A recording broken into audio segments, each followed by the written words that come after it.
Welcome back po sa Panahon TV. Wala pong umiiral ngayon na bagyo o anumang low pressure area sa loob ng ating Philippine Area of Responsibility.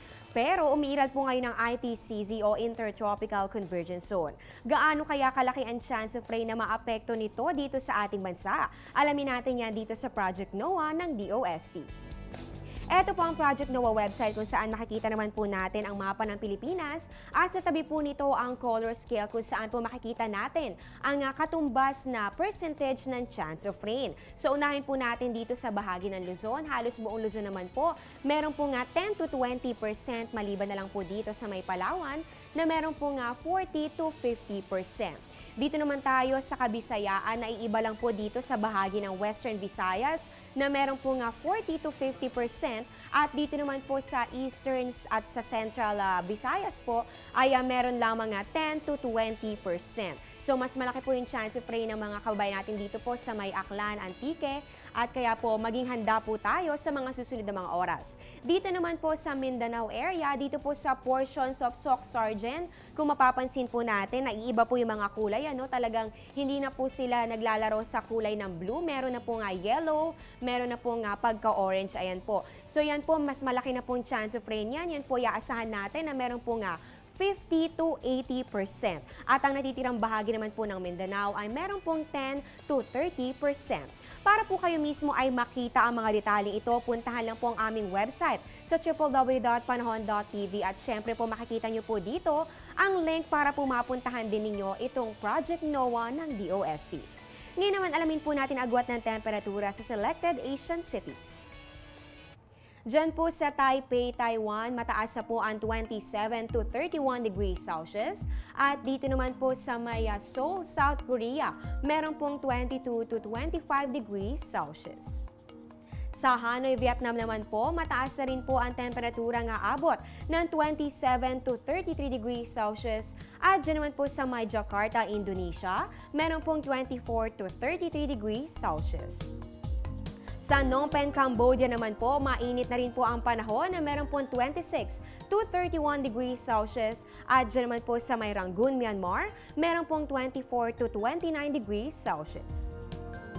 Ngayon dumako naman po tayo sa global weather ayon po ito sa WMO o World Meteorological Organization.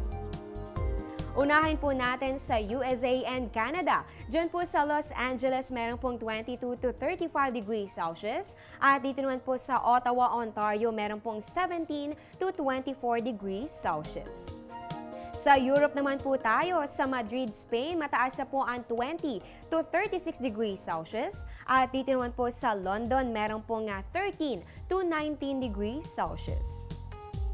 Sa Asia and Middle East naman po tayo, sa Kuwait City, Kuwait, napakainit po ng temperatura. Yan po ay aabot ng 34 to 47 degrees Celsius. At dito naman po sa New Delhi, India, meron pong 28 to 36 degrees Celsius.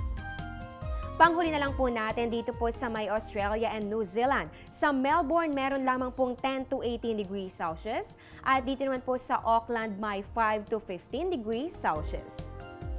Madalas po nating marinig sa mga ulat panahon ang PAR line o yung Philippine Air Responsibility. Ano nga ba ito? Alamin natin yan sa Napapanahong Kaalaman.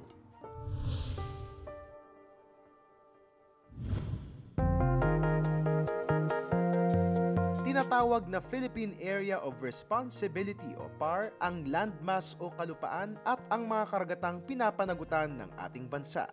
Iba ito sa tinatawag ng teritoryo ng bansa. Di hamak na mas malaki ang PAR kaysa rito.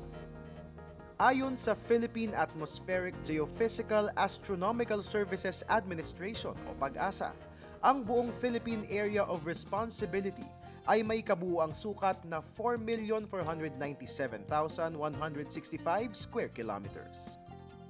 Kasama sa boundary ng PAR ay ang South China Sea sa West area, Pacific Ocean sa East, Bashi Channel sa North at Sulu Sea at Celebes Sea sa South area. Ang PAGASA ay inatasang mag-antabay at maglabas ng mga weather bulletin kada 6 na oras sa posibleng pagpasok ng mga tropical cyclone o bagyo sa Philippine Area of Responsibility.